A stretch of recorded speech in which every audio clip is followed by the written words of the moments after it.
Okay, now this center screen is absolutely fabulous. Right now you're looking at it via Apple CarPlay, and this is connected to my phone, and as I mentioned before, once you connect it once, it automatically and really easily connects right back without you having to do anything whenever you get back into the vehicle.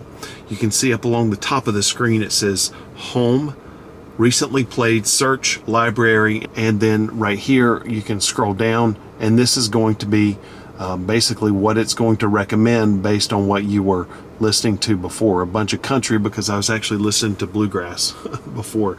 So right here's the time, there's your signal strength, there's your battery, and it's charging right now. So right here, what you're looking at right now is the navigation screen. So this is one of the beautiful things about not having to buy navigation now in a vehicle, because it is automatically pulling it from your phone. So I hit that button to get to the navigation screen. Here's Spotify, that's what I was listening to before. There's settings, so you have different settings of driving focus, and this will actually help you silence alerts based on your driving so you're not distracted. Really, really nice. Announce messages, appearance, wallpaper, Siri show album art. So that's really, really cool stuff there. You can go back here and it will pull up different things that you were actually looking at before. So that's super nice. I just pressed mode and now it went to Apple Music. And now I just pressed the button down here on the bottom left, and now you can see all of the stuff that I have. So, and you can also see how swiping the screen makes it super usable, and that's really, really nice. Once you hit Toyota, it takes you back to this screen, and right here, so that's the Apple CarPlay screen. You can see I just pressed that, Apple CarPlay. That takes you into using your phone as the main guide. And then you press the Toyota button and it says Experience Drive Connect. And so you can press get started. It does require a subscription though. And then you have music here, and then you have the phone. So this goes right back to your phone, and then back to Toyota. You can press the little car. So trip information. And so this lets you see your mileage, trip range, how long you've been driving. Very cool. There's the historical data. I'm getting 29.3 miles per gallon. Of course, I only have 111 miles on this vehicle, so this is not going to be super accurate right now. Energy flow, I actually really, really like this screen. You can put this screen on while you're driving, and it's actually going to show you where energy is going to and from. So how you're charging your system, whether it's going to the wheels or whether it's going to from the engine to the battery pack. There's a front electric motor, there's a rear electric motor. That's all really cool stuff. And that's under energy flow. Then there's vehicle alert. There's not going to be anything right there. Then you have guest. I'm registered as a guest right now because I don't own the vehicle, and then I can go down to my settings.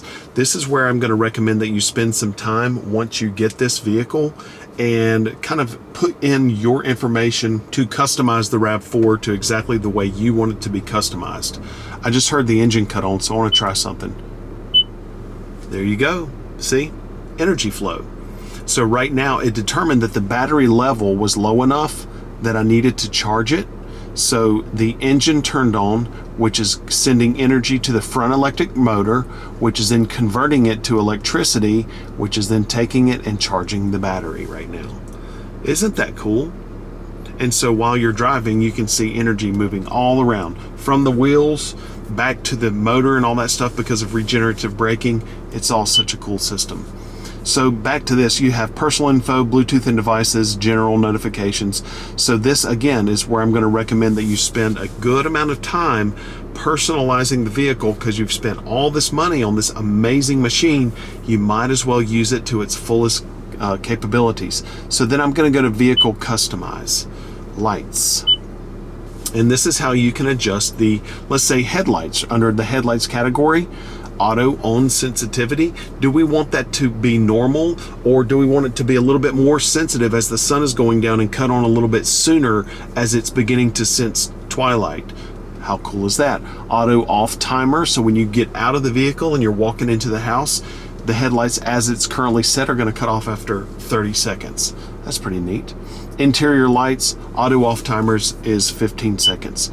door control, I always recommend you do not have it to automatically unlock when you shift it to park. I always cut that off, and the reason is because if you park your vehicle and you're not ready to get out and you put it in park, you don't necessarily want your doors unlocking, so you want them to stay locked. So the doors are going to not unlock when you shift it to park. So then wireless electronic key, smart door access, unlock the driver door only. Me personally, I like it to unlock all doors when you touch the driver's door.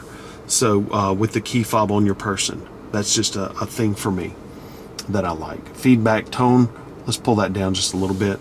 Feedback lights, you want those on. And then auto relock timer. So let's say you unlock your car from the inside of the house for somebody to go get something out of it, and it's going to automatically relock the doors if it doesn't sense activity after 60 seconds. That's a pretty cool feature. So this is kind of a brief overview. Recommend you going in and basically customizing this thing to exactly the way you want it to be.